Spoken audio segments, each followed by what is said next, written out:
साहब ये लीजिए अपनी बिरयानी। अरे आरती बहन तू, और बता कैसी है? अरे रोहित भैया आप यहाँ पर कैसे? मैं तो ठीक हूँ, आप बताइए। मैं भी बिल्कुल ठीक हूँ, तू रुक वहीं, मैं बाहर आता हूँ। बहन? लेकिन रोहित की बहन तो एब्रोड में पढ़ाई कर रही है, पर रोहित इसको बहन क्यों बोल रहा है? भैया बहुत दिनों के बाद मिले हो, और बताओ फैमिली में सब कैसे हैं? अरे फैमिली में तो सब लोग एकदम बढ़िया हैं, लेकिन बहन तू मुझे एक बात बता, तू ये काम क्यों कर रही है? रोहित कौन है ये लड़की, और तुम इसको अपनी बहन क्यों बोल रहे हो? अरे जानवी, ये मेरी बहन ही है। लेकिन रोहित तुम्हारी बहन तो एब्रोड में पढ़ाई कर रही है, फिर ये तुम्हारी बहन कैसे हो सकती है? अरे जो एब्रॉड में पढ़ाई कर रही है ना, वो मेरी सगी बहन है, और ये मेरी मुंह बोली बहन है। भैया कौन है ये? अरे आरती, तू ये समझ ले कि ये तेरी होने वाली भाभी है। हम दोनों बहुत जल्द शादी करने वाले हैं। क्या भैया ये भाभी है? हेलो भाभी। बस मुझसे गले लगने की कोशिश मत कर, और तुझे जो भी रिश्ते बनाने हैं ना सिर्फ रोहित से बना, मुझसे कोई रिश्ता बनाने की जरूरत नहीं है। अरे जानवी, ये तुमको हो क्या गया है? तुम इससे इस तरह बात क्यों कर रही हो? रोहित तुम इसकी हालत देख रहे हो, कैसे गंदे से फटे पुराने कपड़े पहन रखे हैं इसने, और मैं इसको गले लगाऊंगी अपने? अगर मैं इसको गले लगाऊंगी तो इसमें और मुझ में क्या ही फर्क रह जाएगा? ये एक मामूली सी बिरयानी बेचने वाली लड़की है, और मैं कहाँ इतने बड़े घर की बेटी। अरे तो जानवी, वो क्या गलत कर रही है? कर तो अपना काम ही रही है। और बहन तू मुझे एक बात बता, तुझको ये सब काम क्यों करना पड़ रहा है? अरे तू तो बहुत बड़ी कंपनी की मैनेजर थी, और वहाँ पर तुझे अच्छी खासी सैलरी भी मिलती थी, फिर तुझको ये बिरयानी क्यों बेचनी पड़ रही है? रोहित तुम इसकी इतनी तारीफ करके क्या दिखाना चाहते हो मुझे? इसकी हालत देख के ना मुझे तो ऐसा लगता ही नहीं है कि ये कभी किसी कंपनी की मैनेजर, तो क्या इसको किसी ने चपरासी की नौकरी पे भी रखा होगा। देखो जानवी, अगर मैं तुमसे कुछ भी नहीं बोल रहा हूँ तो इसका मतलब ये नहीं है कि तुम मेरी बहन की बेइज्जती पर बेइज्जती करती रहोगी। तुम अभी इसके बारे में जानती ही क्या हो? किसी टाइम पर ना इसने मेरी बहुत हेल्प की है। जो इंसान अपनी खुद की हेल्प नहीं कर सकता वो तुम्हारी हेल्प कहाँ करेगा? और ये कहाँ एक बिरयानी बेचने वाली? तुम इतनी बड़ी कंपनी के मालिक हो, और ये कहाँ एक बिरयानी बेचने वाली? ये तुम्हारी हेल्प कहाँ से करेगी? तुम चुप रहो जानवी, मुझे अपनी बहन से बात करने दो, क्योंकि आज ना वो मुझे बहुत दिनों के बाद मिली है। बहन बताना तू मुझे चुप क्यों खड़ी है, कि तेरी ऐसी हालत कैसे हो गई? भैया क्या बताऊं मैं तुम्हें, मैं जिस कंपनी में काम करती थी उस कंपनी के लिए एक बहुत बड़ी डील थी, और मेरी ही किसी गलती की वजह से वो डील कैंसिल हो गई। फिर उसके बाद कंपनी के मालिक ने मुझे नौकरी से निकाल दिया। फिर मुझे किसी भी कंपनी में नौकरी नहीं मिली, इसलिए मैंने सोचा कि अब तो मुझे अपना ही काम करना पड़ेगा। बस इसीलिए मैं ये बिरयानी का ठेला लगा रही हूँ। बहन तेरे साथ इतना कुछ हो गया, और उसके बाद भी तूने अपने भाई को एक बार भी बताने की कोशिश नहीं की। अरे अगर तू मुझे बताती ना तो मैं इसमें तेरी पूरी हेल्प करता, तुझे बिरयानी का ठेला नहीं लगाना पड़ता। रोहित ऐसे क्या कर दिया इसने तुम्हारे साथ जो तुम इसकी पूरी तरह से हेल्प करने के लिए तैयार हो? मुझे लगता है जानवी तुम्हें बताना ही पड़ेगा कि इसने मेरे लिए क्या किया है। मैम, आपने मुझे बुलाया था क्या? हाँ रोहित बैठो। जी मैम। रोहित मैं काफी दिनों से देख रही हूँ, तुम काफी परेशान से रह रहे हो, क्या बात है बताओ? नहीं मैम, ऐसी तो कोई बात नहीं है, मैं तो बिल्कुल ठीक हूँ। देखो रोहित तुम्हें कुछ भी छुपाने की जरूरत नहीं है, तुम मुझे अपनी बड़ी बहन समझो और मुझे साफ साफ बताओ कि बात क्या है। दीदी अब क्या बताऊँ मैं आपके लिए। पापा जिस सोसाइटी के बाहर अपना सब्जी का ठेला लगाते थे ना, उन लोगों ने पापा के ठेला को हटवा दिया है वहाँ से, और पापा ही पूरे घर का खर्चा उठाते हैं। मेरी तो यहाँ पर इतनी सैलरी भी नहीं है कि मैं अपने पूरे घर का खर्चा उठा सकूँ। बस इसी बात को लेकर के थोड़ा टेंशन में रहता हूँ, और कोई बात नहीं है। अगर ऐसी ही बात है रोहित तो तुम अपने पापा के लिए एक दुकान दिला दो ना। तुम्हारे पापा कब तक ऐसे इधर उधर ठेला लगाते रहेंगे? अब दीदी दुकान खरीदना इतना आसान थोड़ी ना है। दुकान खरीदने के लिए पैसे चाहिए, और हमारे पास इतने पैसे नहीं है कि हम शहर में कोई दुकान भी खरीद सकें। कोई बात नहीं रोहित, पैसों की बात है ना, मैं देती हूँ तुम्हें पैसे।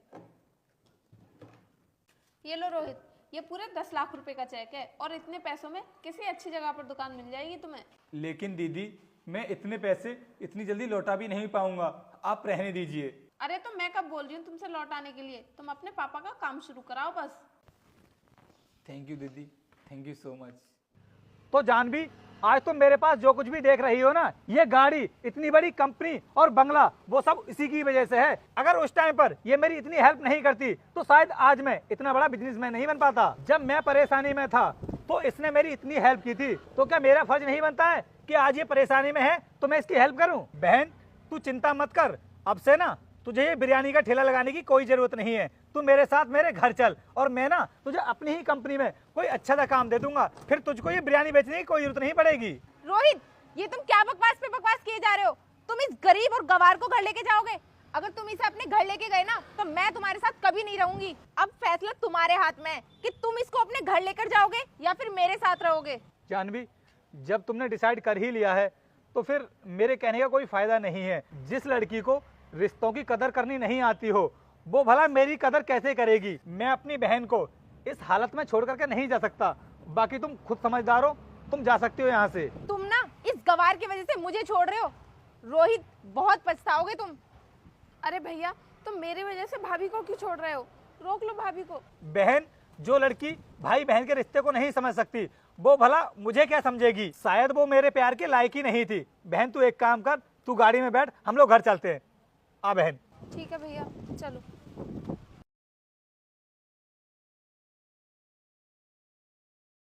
साहब, आपको गाजर का हलवा बहुत पसंद है ना, तो मैं स्पेशल आपके लिए अपनी माँ के हाथ का गाजर का हलवा बनवा के लाया हूँ। ये लीजिए साहब। अरे रामू, इसकी कोई जरूरत नहीं है। एक काम करना, इसे तू खा लेना। साहब, मैं तो खाता रहता हूँ, ये तो मैं आपके लिए बनवा कर लाया हूँ। साहब, आप एक बार खाकर तो देखिए, आपको ना बहुत पसंद आएगा।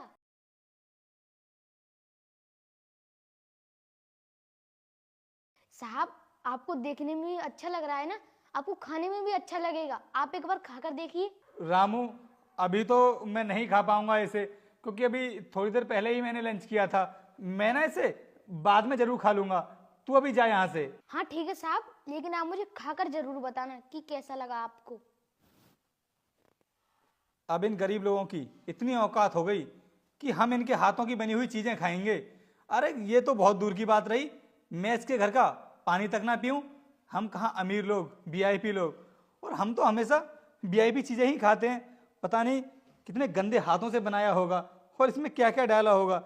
इन गरीब लोगों के पास कुछ होता तो नहीं है इसमें डालने के लिए, तो ये कहाँ से मेरे लिए स्पेशल सा हलवा बनाकर लाएगा? अगर मैंने इसका लाया हुआ हलवा खा लिया ना तो मैं बीमार और पड़ जाऊंगा, क्योंकि इन जैसे गरीब लोगों को तो पता नहीं है कि हमारे जैसे लोग कितनी साफ सुथरी चीजें खाते हैं, और इनके घर में तो साफ सफाई का कोई ध्यान भी नहीं रखा जाता होगा। छी छी, इसकी कितनी हिम्मत हो गई, मुझे गाजर का हलवा ला करके दे रहा है। अगर ये मेरे ऑफिस में यहाँ पर पड़ा रहेगा ना तो मेरे ऑफिस को भी गंदा कर देगा, मेरे ऑफिस में ही बदबू आने लगेगी। एक काम करता हूँ, इसको ना ले जा करके डस्टबिन में डाल देता हूँ। वैसे भी इसमें से कितनी बुरी स्मेल आ रही है।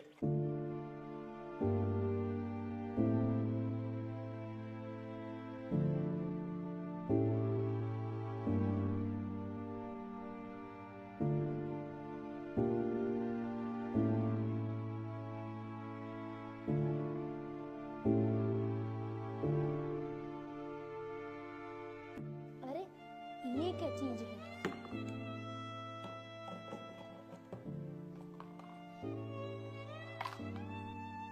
ये तो गाजर का हलवा है, और इसे तो मैंने साहब को दिया था, लेकिन इसे डस्टबिन में क्यों डाल दिया? मुझे लगता है साहब को ये हलवा पसंद नहीं आया। अगर साहब को ये पसंद नहीं था तो इसे डस्टबिन में क्यों डाल दिया? मुझे वापस ही कर देते, लेकिन मैं साहब से कुछ बोल भी तो नहीं सकता क्योंकि वे बहुत बड़े आदमी हैं। क्या हुआ रामू, रो क्यों रहा है? साहब, आपको तो पता है कि मैनेजर साहब को गाजर का हलवा कितना पसंद है, तो मैं अपने घर से अपनी माँ के हाथ का गाजर का हलवा, तो उनको ये गाजर का हलवा पसंद नहीं आया, इसीलिए उन्होंने इस गाजर के हलवे को डस्टबिन में डाल दिया। बस इसी बात का दुख है मुझे। क्या कहा बेटा तुमने? मैनेजर साहब ने इस हलवे को डस्टबिन में डाल दिया था? उन्हें इतनी भी तमीज नहीं है कि खाने की कोई भी चीज़ डस्टबिन में नहीं डालते हैं।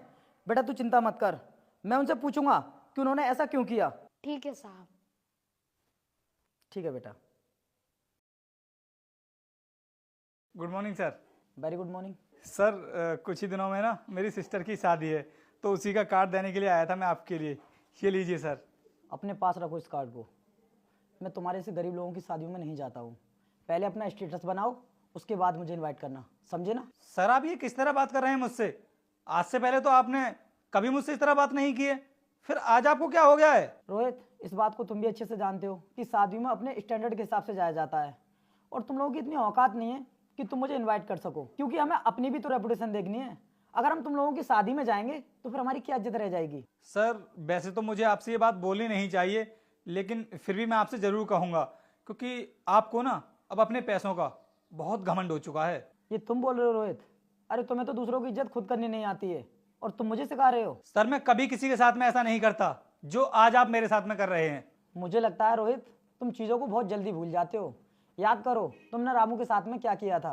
रामू कितने प्यार से तुम्हें गाजर का हलवा लाया था और तुमने क्या किया? उस हलवे को खाने की बजाय डस्टबिन में डाल दिया। तुम ऐसा करते हो बिल्कुल भी शर्म नहीं आई? और अगर तुम्हें नहीं खाना था तो रामू को वापस कर देते, उसे डस्टबिन में डालने की क्या जरूरत थी? और जिस खाने को तुम डस्टबिन में डालते हो ना, उस खाने की कीमत उन गरीब लोगों से जाकर पूछो जो दिन रात मेहनत करते हैं तब जाकर अपना पेट भरते हैं। कभी सोचा है तुमने? अरे तुम क्यों सोचोगे? अगर तुम इतनी मेहनत करो तब तुम्हें पता पड़े। हाँ सर, आप बिल्कुल ठीक बोल रहे हैं। मुझे उस रामू के साथ में ऐसा नहीं करना चाहिए था। सर मुझसे बहुत बड़ी गलती हो गई। प्लीज़ सर इसके लिए मुझे माफ़ कर दीजिए। मुझसे माफ़ी मांगने की कोई भी जरूरत नहीं है। अगर तुम्हें माफ़ी ही मांगनी है ना तो रामू से जाकर मांगो, क्योंकि तुमने उसके साथ में बहुत गलत किया है। जी सर, मैं अभी जाता हूँ। रुको रोहित, ये कार्ड मुझे दो। मैं तुम्हारी बहन की शादी में जरूर आऊँगा। रोहित मेरी बातों को बुरा मत मानना, ये सब तो मैंने तुम्हें सबक सिखाने के लिए किया था। अगर मैं तुम्हारे साथ में ऐसा नहीं करता तो शायद तुम्हें अपनी गलती का पछतावा नहीं होता।